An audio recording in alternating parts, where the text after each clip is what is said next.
been preparing this talk for a couple of weeks, and like Hayley said, I was due to speak this next week, but unfortunately the speaker this week, who was going to speak on Father's Day, has ended up with COVID. So yeah, and the irony is that the talk is actually entitled God's Perfect Timing. And I've got quite a few points I want to get through, so I'm going to get down to it as kind of as fast as I can, really. You know, we intrinsically know, and we've heard that phrase, God's timing is perfect. And I don't know why we know that. I think it's probably because we think God is God, and therefore his timing must be perfect. I mean, we even used to sing songs about it. I can go back and I can think of one song we used to sing all the time. We all know that God's timing is perfect. After the testing comes the blessing, and everybody knows that God's timing is perfect. And I think really there's several reasons and there's several things that we need to get our head around that kind of phrase. We know that God has the best for us, and we need to realize that often it's our timing that's wrong and not his timing that is off. It doesn't mean that our timing is always wrong, or that he doesn't kind of respect our timing or anything like that. No, it just means that in things and in all things, God timing is actually perfect. And we just need to dig a bit deeper into that, because the word, even the terminology, is too vague to try and even grasp onto it as we begin this. So point number one, actually, I've got 9 points, so this is going to be challenging, okay?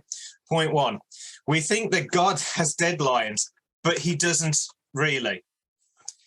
Now, like most of you and like most organised people, I love a good to-do list. You know, hands up, who loves a good to-do list?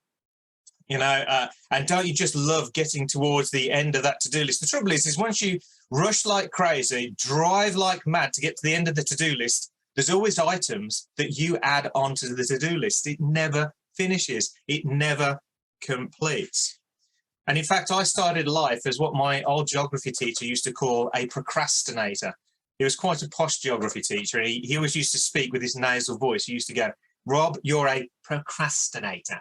He used to do this all the time, meaning that I would put off today what could be done tomorrow. But I think as life has gone on and I've got older and I've had different types of employment and had to complete and had to do things for certain times, that you know, I've learned differently on how to do that, how to complete projects, how to reach deadlines, and then how to do that with kids, which is a whole different ball game altogether. And Ecclesiastes 3 verse 1 tells us this: there is a time for everything and a season for every activity under the heavens. And this is quite a favorite verse of mine, and especially becoming a favorite verse of mine now. But note that it says that there is not a to-do list for everything. There is not a to-do list for every activity under the heavens. No, it says there's a season. And we need to realize that God operates in seasons. He's far more interested in seasoning, if you like. So if we think in cooking terms, what does seasoning do? It adds flavor. It adds taste. It's what differentiates something from another thing. It makes it unique in what it is. You see, you can cook a recipe fairly easily by following the to-do list, the list of instructions. But what really makes it pleasurable at the end and what perfects it and what rounds it off is the seasoning that's added to it.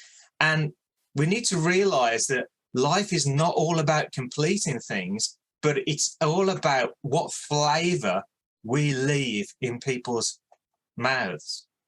What flavor do we leave in their lives? What uniqueness do we bring?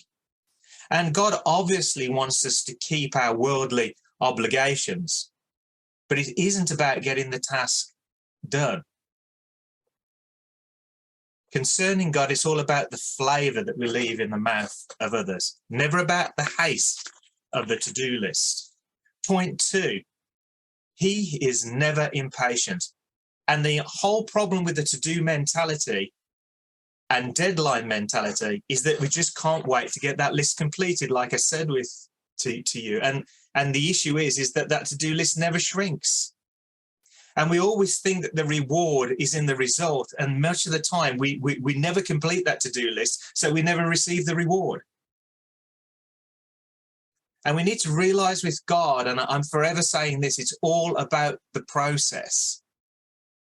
It's never about that finished product at the end with him. We tend to rush things. We cut corners to try to achieve the best results. And you might kid yourself that you're the patient type of person, but I can pretty much guarantee you, in a certain set of circumstances, you won't be patient. I won't be patient. Now, my son and daughter-in-law, 18 months ago, got this lovely little Labradoodle called Winston. He's brilliant. Lovely little dog he is. He's great. But what it requires is about 2 hours of walking every day. And that, to be honest with you, is about 1 hour, 50 minutes more than what I want to do. I've got other things to do. I've got a whole list of things I'd like to achieve. And this dog is going to take 2 hours out of my schedule every day that I have him. And this can work out very interesting because Winston, being a dog, wants to sniff every post. Every piece of paper that flies past, he is interested in. Every path, every dustbin, absolutely everything. So when you combine those two things together, that I do not want to spend 2 hours walking and that he wants to sniff anything, it means that he is getting pulled along and dragged at a fantastic rate because I want to complete the walk. I'm not interested really in what he wants to do. Even actually when he wants the loo and the poor animal at that point is being tugged. Can you imagine what it would be if God ran our lives to a to-do list? If he had this completion mentality, how we'd be dragged along. Aren't you thankful that God doesn't drag us along with a leash? No, the Bible says in Psalm 90, verse 4, 1,000 years in your sight are like a day that has just gone by, or like a watch in the night. God's timing is solely based on caring for us. We are the center of his attention, and his patience lasts for generations. God's timing is true. This is point 3. Jesus said, I am the way, the truth, and the life. How often do we just like gloss over that and don't actually concentrate on what the different parts mean? He said, I am the truth. If we think about that in this context, right? God says, I am the truth. Therefore, his timing must be true, which means he doesn't get it wrong. His timing is never off. And because of that, he doesn't need to manipulate things. Now, I've dealt with a load of contractors in my time, and they choose and say different things to manipulate everything. If they can't complete something on time, well, a lot of contractors, I am sort of like painting with a broad strokes here, but a lot of contractors will do this. They'll try and fix things almost in post-production after the event, because they're always trying to do something else at the same time. So a lot of us got experience of this over the pandemic. Many of us ordered goods, and there'd be missed delivery slots, or there'd be items missing off this. And then when you got in contact, there'd be a whole raft of excuses why. Some of them valid, but actually many of them would be invalid, because if you visited your local shops, you would find those products or different. Who doesn't remember the sort of like toilet roll fiasco? You know, all the world's running out of toilet roll. There's going to be national shortages of this thing. And so everybody panic buys like crazy, getting all this toilet roll. But if you go down to your little corner shop, he'd got stacks of it on the floor. And so what we find in this is that people try to adjust for this imperfectness, whereas God doesn't play those games. God does everything in production, not in post-production. He does it in the now. He doesn't need to fix that later. He doesn't play those games. He doesn't need to give excuses for those games. And we don't need to give excuses why sometimes we don't think he completes things the way that we think he should. His timing is always honest, and his timing is perfect. There is no excuses needed. Point number 4, God's judgment is never clouded, but often mine is. Now, as many of you know this fact, I spent loads of time earlier on this year in A&E and in hospitals, and quite an inordinate amount of time in hospital waiting rooms, not for myself, but for others. And I've sat there, and to be honest with you, I've been a bit nosy, and I'm not ashamed about saying this because I know you're all the same.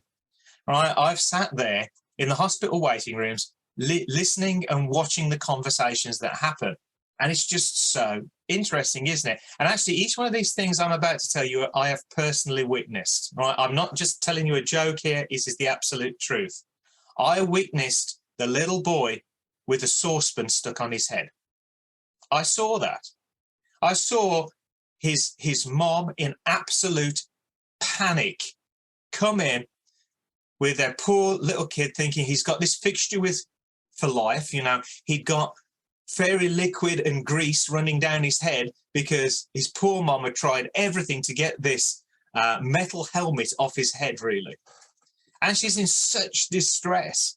She's panicking like crazy. She can't wait for 2 minutes. You know, I timed her on a watch. It was about every 2 to 3 minutes. She'd be back at the hatch asking, when is the doctor going to be here? When is this going to be fixed? And then as the doctors emerge through those set of double doors that everybody just looks and watches and waits for their name to be called, she'd be up there asking them all the time.